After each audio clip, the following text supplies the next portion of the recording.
तो प्यारे बच्चों, आइए आज हम लोग आसान भाषा में बिल्कुल संधि सीखेंगे, बिल्कुल आसान भाषा में संधि। देखिए संधि पहले जानते हैं संधि किसको कहते हैं। संधि का मतलब होता है मेल, संयोग।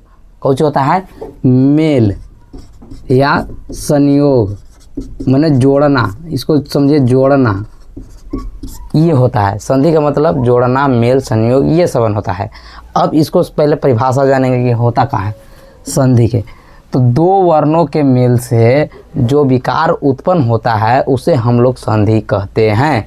देखिए दो वर्णों के मेल से जो विकार उत्पन्न होता है उसे हम लोग संधि कहते हैं। देखिए जैसे कि विद्या प्लस आलय, विद्यालय, ये दोनों के मेल से ये विकार उत्पन्न हो रहा है।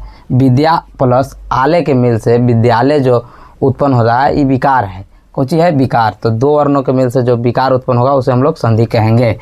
अब देखिए इसमें नोट बोले तो नोट करने की बात यह है कि वह संधि में वर्णों का मेल होता है। कौन चीज़ है? वर्णों का। वर्ण अगर आपको नहीं पता है तो इसी चैनल पर वर्ण के वीडियो है, देखिए जाके पहले। देखिए वर्णों का मेल होता है। अब इसका भेद जानेंगे। संधि के गो भेद है? तो संधि के 3 गो भेद है। कौन कौन है? आइए, स्वर संधि, व्यंजन संधि और विसर्ग संधि। 3 गो संधि है, स्वर संधि, व्यंजन संधि और विसर्ग संधि। तीनों समझेंगे। स्वर संधि पहले कहेंगे किसको, इसको कितने भेद होते हैं सब जान लेंगे आज इसी वीडियो में। ध्यान से देखिए स्वर संधि किसको कहेंगे।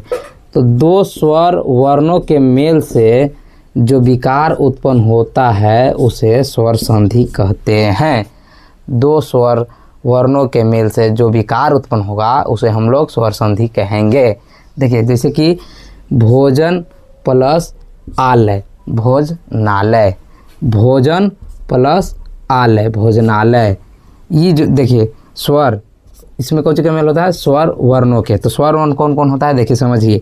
अ आ ई उ री ए ऐ ओ औ, ये 11 गो स्वर्ण है। इन आपको नहीं पूरा बढ़िया से पता है तो इसी चैनल पे है, मैं बार बार कह रहा हूँ, उसको देखिए तो समझ गए कि स्वर वर्ण किसको कहेंगे। तो जो दो स्वर्ण वर्ण के मेल से होगा, दो स्वर वर्ण के मेल से होगा उसे हम लोग स्वर वर्ण कहेंगे, स्वर संधि कहेंगे।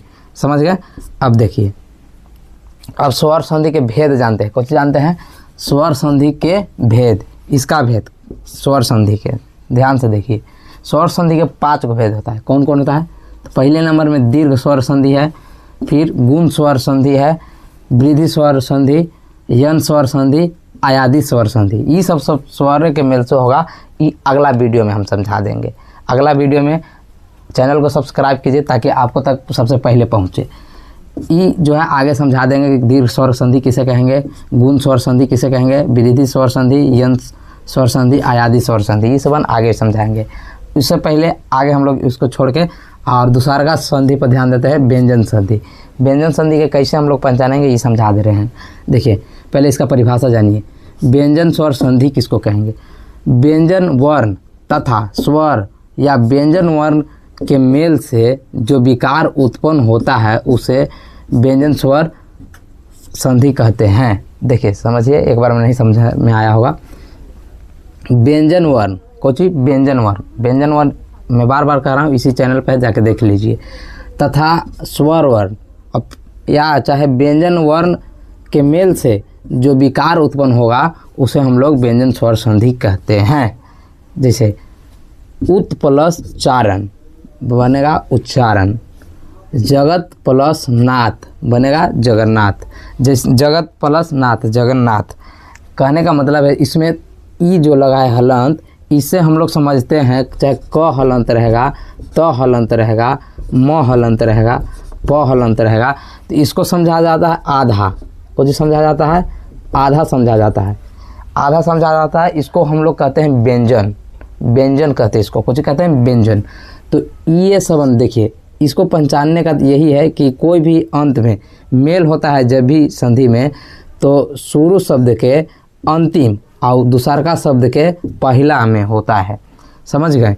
तो ई जो है पहला शब्द के दूसरा वर्ण है, इसमें हलंत लगा होगा व्यंजन संधि में कोई भी। अब इसमें देखिए ई हलंत है यानी कि व्यंजन स्वर संधि है। और आ मानो कि इसमें स्वर की संख्या है तो इसमें स्वर व्यंजन प्लस स्वर लग रहा है। तो ये समझने का तरीका है, समझ गए होंगे। देखिए इसका भेद नहीं होता है, नोट करिए, इसका भेद नहीं होता है, इसका कोई भेद नहीं होता है, लेकिन इसमें 5 नियम होते हैं। इसको समझने के लिए आपको 5 नियम याद करना होगा। अगला वीडियो में हम समझा देंगे, आकर देख लीजिएगा कल। अब देखिए, अब इसमें 5 नियम होता है, ये समझ गए होंगे। अब आगे समझते हैं तीसरा का विसर्ग स्वर संधि। विसर्ग स्वर संधि किसको कहेंगे ये समझते हैं। तो विसर्ग स्वर संधि किसको कहते हैं, इसका परिभाषा जानिए। स्वर और व्यंजन के मेल से विसर्ग में जो विकार उत्पन्न होता है उसे विसर्ग संधि कहते हैं। स्वर और व्यंजन के मेल से विसर्ग में जो विकार उत्पन्न होगा उसे हम लोग कहेंगे विसर्ग स्वर संधि।